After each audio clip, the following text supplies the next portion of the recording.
Hello everyone, this is Fantastic Worlds, looking back to Lovecraft Country and Secret World Interludes, and today we'll be finishing off the rest of the Egyptian Underworld. It's going to be kind of a weird one, because the architecture of the Underworld here is broken up into fragments, probably due to the fact, as I explained before, the Underworld is defined by the powers within it. In this case, the entire city of the Sun God was cast into the Underworld, as well as powerful entities such as the Black Pharaoh, the Sentinels, the nameless Jinn underneath the Black Pyramid, because if you're going to have one Eldritch Abomination in a can, you might as well throw in two, right? And a little bit of the Jinn over here, because Amir, as you can see, is affecting the reality around him by creating the fiery zone, because he is a being of living fire. He is a Jinn. Now, this is an actual concept in Islamic, well, more like pre-Islamic mythology, in which Jinn are angels that, when commanded by Allah to bow and serve humanity, said, no, we're not serving those monkeys, and thus were cast out of heaven. Now, in this case, Gaia replaces God, because, as you know, Gaia is the God concept that creates this universe, although whether it's a mechanical device or a spirit or an entity depends on who you talk to around here. It's probably so advanced that it kind of transcends our limitations of those terms, but in the meantime we just refer to her as Mom. Anyway, so let's go talk to the, shall we say, rather racist individual over here. Remember, he's still got that same issue when it comes to what he considers to be monkey. Oh, that's very nice of you. Alright, tell me about yourself. We were as strong and proud as flames, the Jinn. Cast out of paradise into the howling, in time only we and the 9 houses of the Oni recalled when we were glorious. As the lesser demons fell to cannibalizing each other. Right, what he's referring to is the fact that he and the Oni, which are demons of Japanese mythos, are the only ones that retain sentience to some degree. The rest of them just kind of became monsters and dwell in the hell, which is not an actual mythological realm here, but a parallel world to Gaia / Earth that essentially Second Age technology strip mined. Because, you know, that's how that works.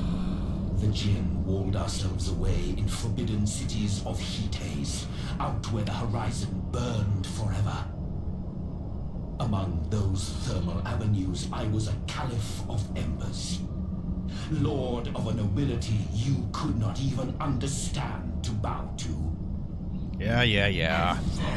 You know, after what we had, our old friend back there, Saeed, turns out to be, instead of a great prince, one of the architects that just happened to get stuck into a pyramid, I'd just taken all, you know, flames of past glory to be somewhat overblown.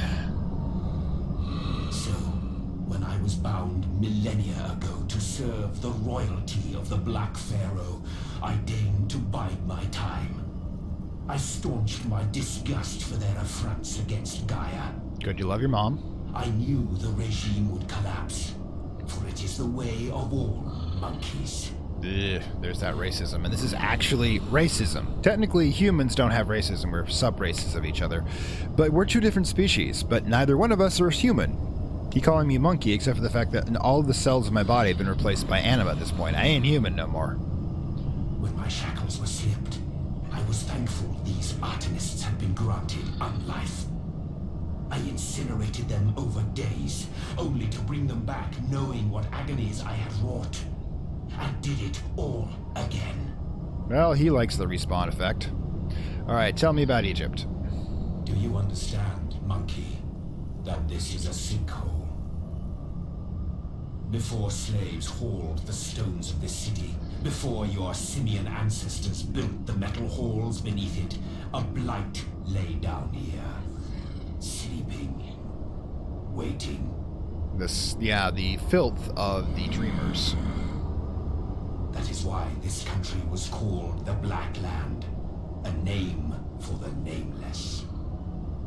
It is why your self-styled civilizations have always feared the empty sands. Let's get a better angle at him. It is why the dogs howl at night.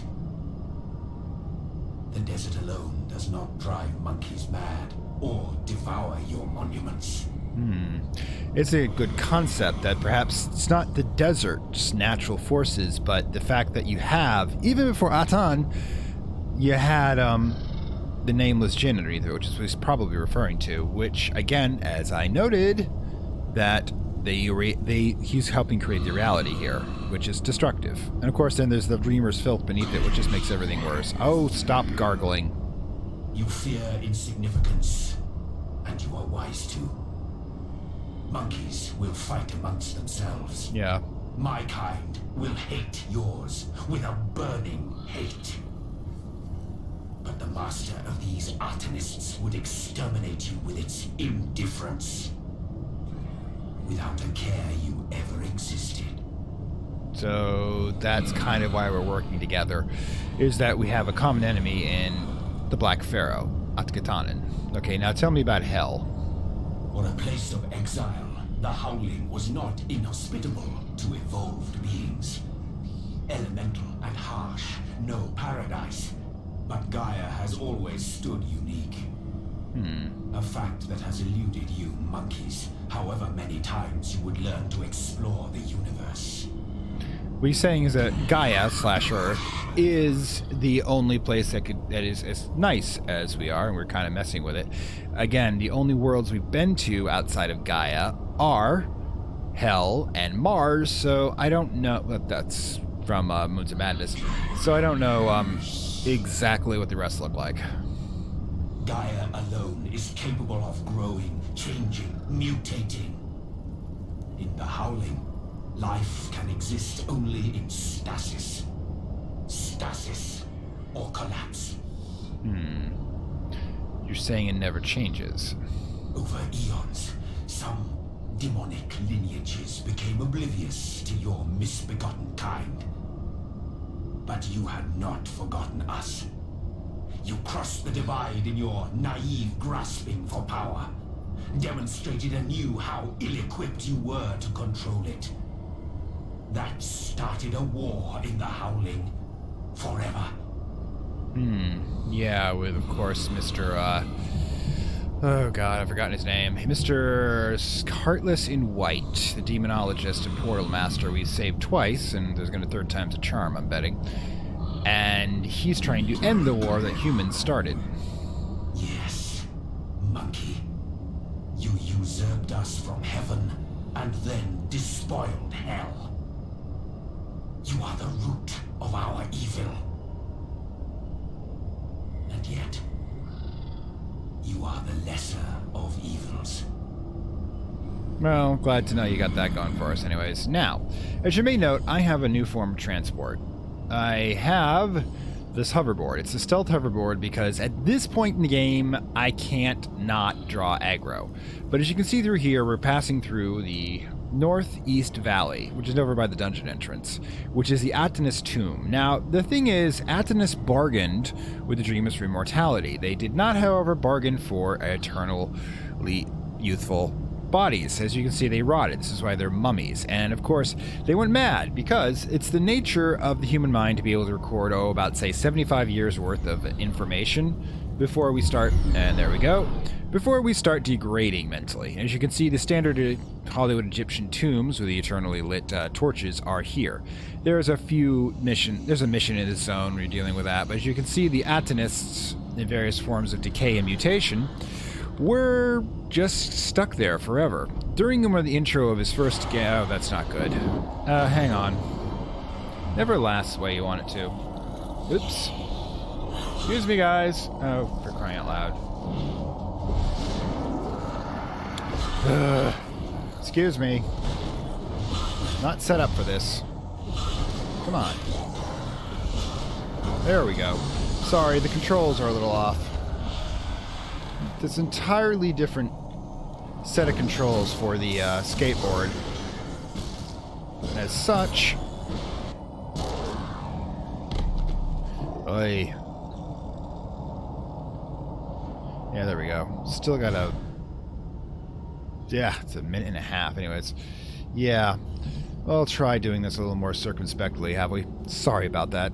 But yeah, we're going to try to use this sparingly to try to get through that. But here's the actual entrance to Hell. Now, the biggest thing you notice about this is there are living Atonists trying to keep the portal open, because Hell has become kind of rooting for the At-Katan here. Remember, the Jinn were enslaved, and some of them still are, and some of them are willingly working with the Dreamers at this point, which means that, of course, they're added to the Black Pharaoh's endless hordes that, you know, just we can never thin.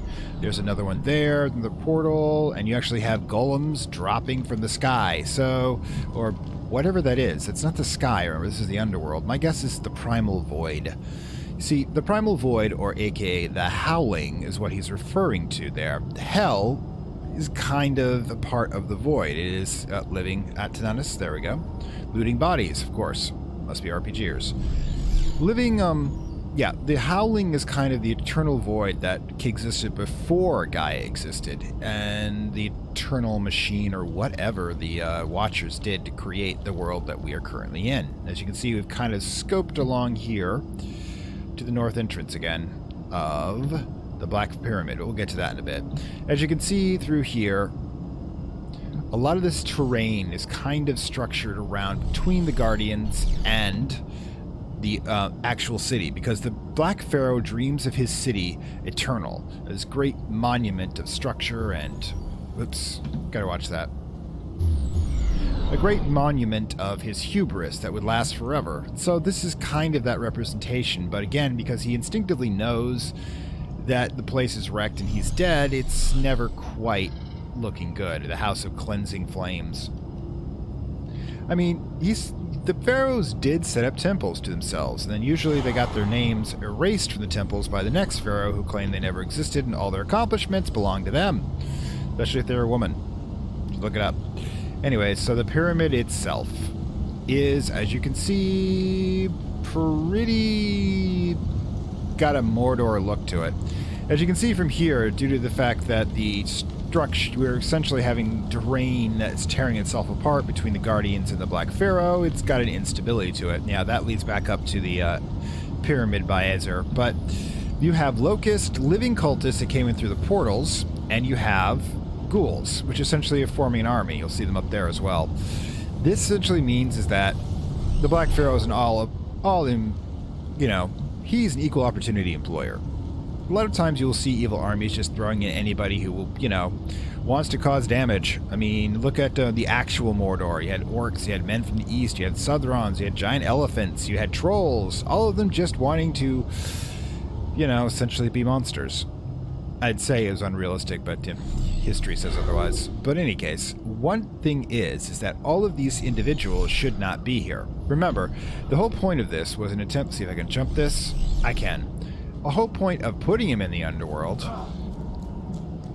was to keep him at bay, to make him kind of one of this. Now, this is the remnant, the memory of the Nile. One of the 7 guardians is representing the god or goddess of the Nile. Ooh, yeah, you may notice that there are these Third Age jump platforms, which essentially is what the basis of the technology on. How do I put this? The basis of the technology on. Dude, looks like I got lag going. The basis of the technology you have in the Agartha, those jump platforms. This is a variation on, which means that whoever originally designed them had access to Gaia. I'm thinking it's one of the Guardians or the father of the Guardians entirely, because that sort of represents his. That was sort of the thing that he would know. He would obviously have access to Agartha, as there is a portal to it, although, remember, it's the only portal that's essentially established. Now, this means, however, that other people may have had access to it before, primarily the Council. You'll notice they have the Council here in various positions, sometimes illogically, but you'll note that they have no trouble coming in and out, unlike everybody else who had to form large... Oh my god, have they been following me this long? Excuse me. There we go. It's probably a waste, but I just wanted them to have to keep going there. And as you can see, there were inhabitants in the Underworld before this new structure, and probably what happened is when the new structures were being created, that you had Eldritch Abomination-like structures, beings, who just kind of got caught up in the reality transition and became these horrific monsters. The question is, what were they killed by? Assignment received. Initializing. My guess is they simply couldn't survive in such large bodies. As you can see, this sort of form was predatory and has nothing to feed on, so it, probably starved to death. Because it dreamed itself as a great being, and then, well, if you don't actually have the ecosystem to support you, you kind of die. Anyway, and because you see the Atenists have been kind of using this stuff. Now, if you notice the condition here and some of the gear, is my guess is that this stuff was stolen from the Cambridge excursion. You remember them in the 2 episodes back on Interludes, I think, at this point. And they had their primary camp raided by the undead Atenists. So it looks like the living ones may have decided to repurpose their gear. Okay, so yeah. Now, one of the reasons the Atenists are here is they're excavating, which became kind of weird in the Underworld, except for the fact that, again, by creating the reality, they create all aspects of the reality. Because remember, one of the missions here, I think it might be in the Interludes one. I don't know. It was an investigation mission. I wasn't sure which one I put it in because I hadn't done a strict most investigation missions end up in Interludes thing because they take so damn long and they're not part of the main plot. So, yeah. Oh, hello, Hurry. The thing is that they had artifacts related to the Guardians. Now, obviously, the Guardians stuff wouldn't just be lying out in this terrain, this chaotic terrain here. It was created by their imaginations, dreams of what they used to be. So when we collect it is why, yeah, that's right, it's last episode. When we collect the items, we get their dreams. Everything in the Underworld is a symbol. It means something. It's designed to represent a concept. And these structures, for example, represent the older structures of the city. Now, not the newer ones created by At-Katan, but some of the older designs, as you can see by the decay here. Now, what I find interesting is you've got one entirely over there that looks 100% new, which doesn't seem to have anything to it except being a place where mummies exist. So, my guess is another power created that. We don't know how many independent powers in the Underworld got caught up in this. We saw the dead one over there, but, I mean, that bridge connects to the main section over by the other temple. I mean, there are temples beyond temples beyond temples. I'm not going that way. More undead Atenists. Oy. Come on. Now, if this really gets to be an issue, I will figure out what's wrong and skip ahead. Hang on. So hopefully that'll work. Okay, so how do we get over there? Probably the long way. May have to stealth through this section. But yeah, this overlapping chains of reality, these overlapping, as you can see in their Atenus camp, this one's more traditional with traditional military gear, probably created by Saeed for the right price, and sledgehammers because they are not big on hell having guns, apparently. Probably more excavators that have been taken up into the thing, but the Tainted Burrow, for example. Now, these sections are areas where the filth has taken over. Remember, this used to be a garden once, in one of the Guardians' imagination, but instead now it's a blighted hellscape. I'm just passing through, dude. Okay, and they're literally trying to put the sigil of their god here as a sort of virus on the system. In other words, symbols have power. Remember, this is the Underworld, so every time they draw this symbol, they're trying to focus Atatan's power in order to be able to make this place more his. The Guardians are failing, and they're trying to bring it along. Alright, coming through. Never mind me. I said never mind me. Oy. Never quite can get the peace you want to. I just going for a stroll in the garden, guys. No biggie, no biggie. Oy. I am not feeling like I'm getting good reception here. A good reception here. Good reception. This is not wireless. Must I kill you all? Apparently I do.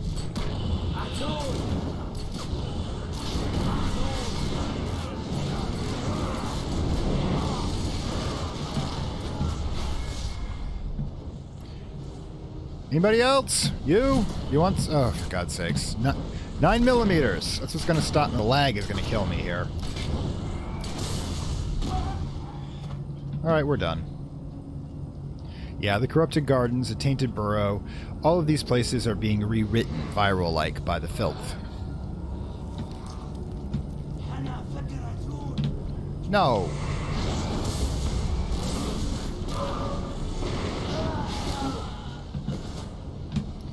Dude, I'm just doing an interlude. You don't have to be so jumpy about it. Anyways, I gotta time this better. Yes, the first... Oh, for crying out loud. They saw me coming. Ugh.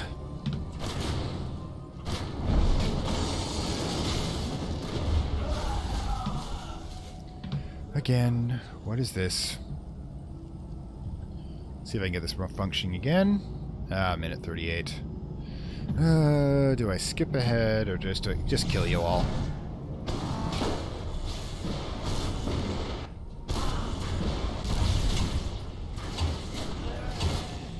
Atonist. Oh, luckily I'm over-leveled this zone. This won't take too long. Let's see if I can just zip through. Yeah, this is the first temple. Now, you may think, what the heck are they doing here and why it's in such a bad state, but the two things are actually related.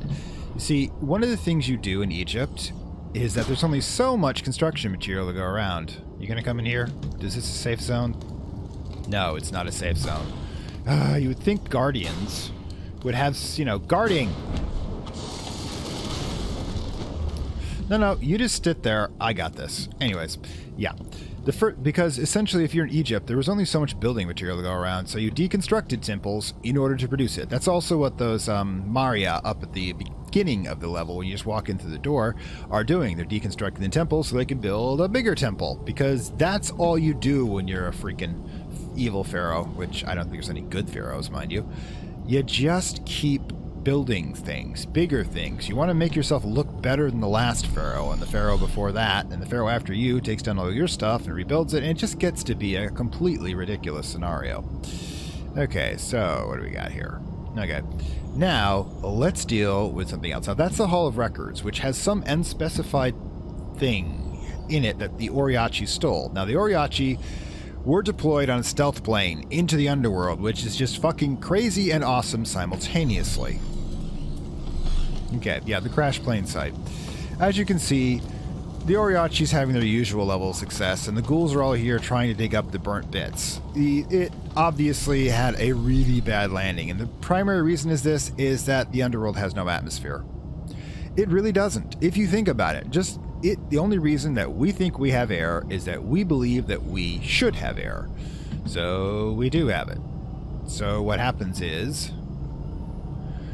when the plane got here, the physics for trying to keep it upright just broke the damn thing. I mean, to the point where there is still burning wreckage. Now, the fuel should have expended some time ago, except, of course, again, Underworld and time. We're in the time portal thing, where I keep coming back to the same moment. Time, excuse me, coming through.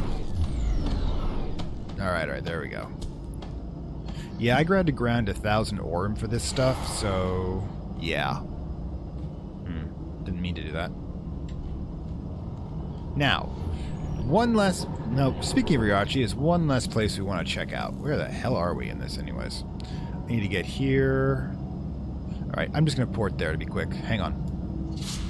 This is the definition of hubris. The idea that you could place a base in the Underworld and have it survive. And again, when I was talking about the council having no issues here, yeah, take a look. They're just chilling here. But you know what that means?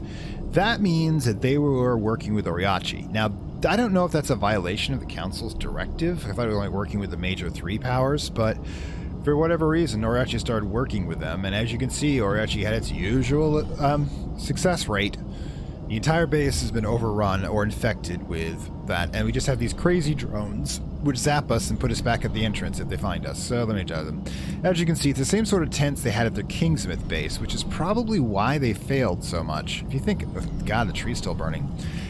This attack must have happened shortly before the window did. Now, if you go in the back here, there's a whole set of armory and supply tents that we raid during one of the missions, but the area is also crawling with infected Orochi, including a very vicious sniper.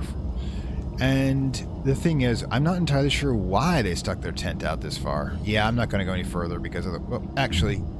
Oh, come on. 6 seconds. So I'm going to take a quick peek in here to show you, if you don't recall. Yeah, the primary reason they went bad is they basically had a huge upwelling of the filth. which must probably, I'm betting, corrupted their water supply, if you think about it. But the armory tent's over there, and there's a communications tent right about over here, if I can get here without breaking concealment. Excuse me, dude. Yeah. Apparently, no, I can't. Ugh. Which has the... Which... dude, just... We're not...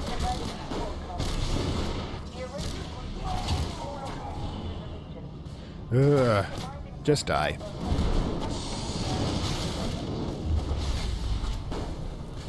I like the psych yard makes it a little easier, but not enough. Where are you? Oh, you're still there. Anyways. Apparently I'm bleeding.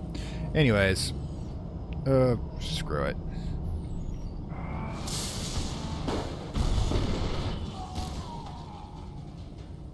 I'm not dealing with that thing. Okay, can we get the stealth up again? No, god damn it, this thing isn't worth the price. Anyways, it's made it slightly easier, but I'd still have to kill a bunch of things. Okay, we're gone. Guess the easiest thing to do to teleport out of here, but while we've got the place temporarily cleared, yeah, that's a communications tent, and for some reason it has a direct link to the Agarthan Station Manager, which leads us to a whole set of DLC adventures that we've already been through. Oh, come on. Orochi is just so annoying. This wasn't an invitation.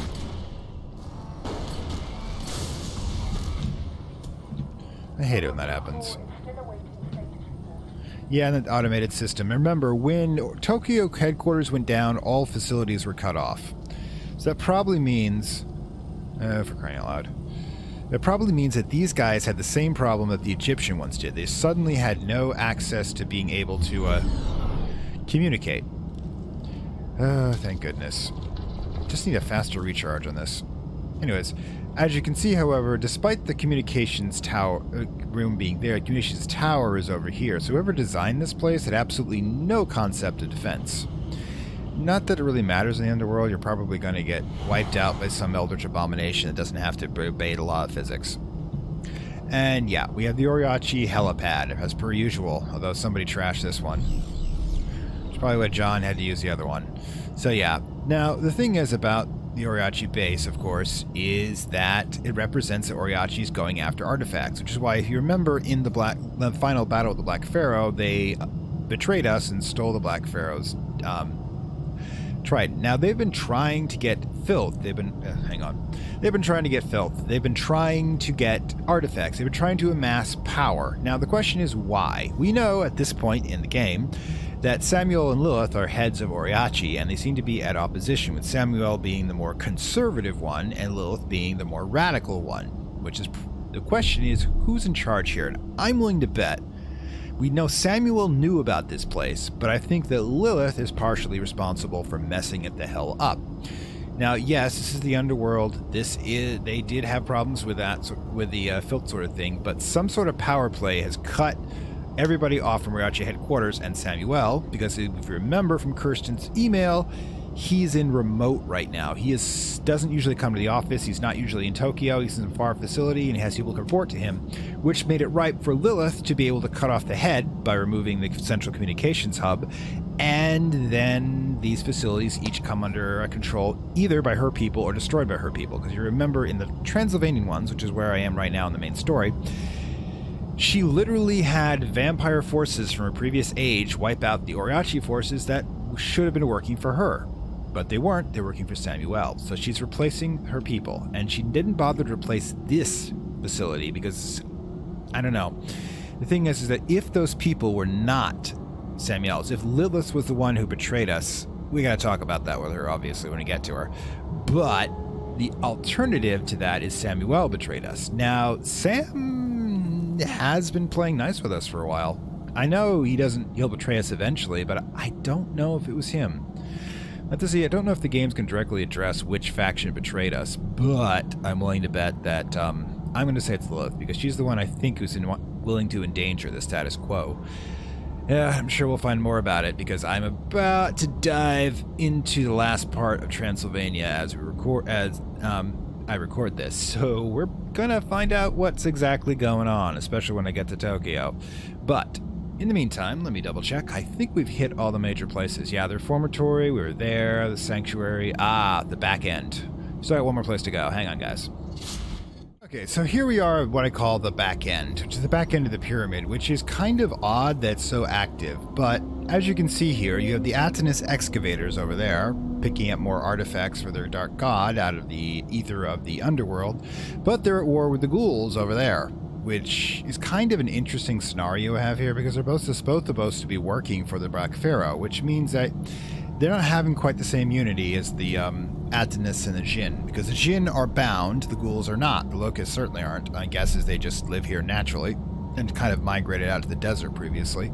So that sort of sums up the entire attitude of most of the forces, except for the Jinn, which are bound slaves. They're not working together.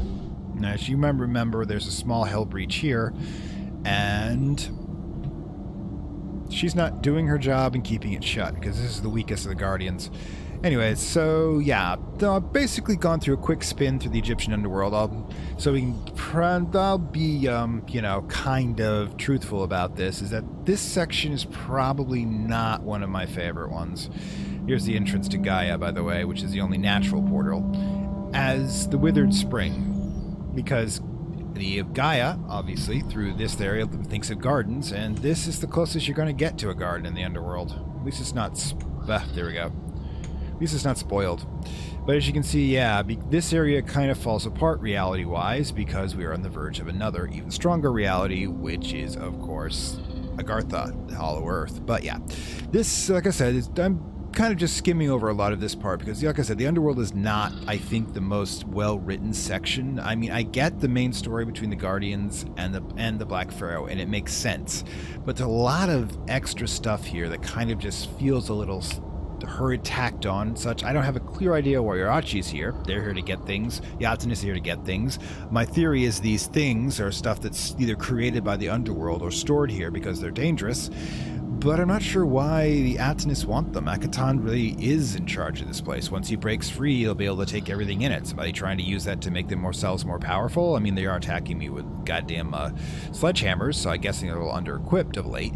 But it still becomes quite a bit of a mystery. Now, the next section, Transylvania, yeah, there's going to be a lot to talk about on that one because that's got a lot of storied stuff. Not just the vampires, which of course you have to have because Bram Stoker, but you've also got the Fae, you've got some history, and yeah, I'm going to be going over a lot of stuff on that one. A lot of conversations over how it's a combination of history, mythology, and of course our own Hollywood expectations of what Transylvania should be like. But until then, this is Fantastic World saying farewell for Lovecraft Country and its Secret World Interludes. I hope you did enjoy this. If you did, like, share, subscribe. If you really did, check down the below for the Gumroad payment platform links. And $1 gives you bonus material, and $2 will give you the access to early access to videos. Also, we just passed over 150 subscribers yesterday, so that means I am now contractually bound to do Lust from Beyond, the demo for it, which is a Lovecraftian erotic thriller demo. The game itself is yet to come out as of this recording, and trust me, you're going to have to get me like 200 to be able to put that one on the top of the list, but we will do the demo. We'll see how it goes, and I'm pretty sure it'll be snarky, funny in ways the designers not need to do so, because if you can find something about erotic about Lovecraft, you've got an interesting mindset. Anyways, see you next time. You will see the dawning of a new age. To be a monarch or a beggar. To lose everything or to become a god. To stand with us or against us. The choice is yours.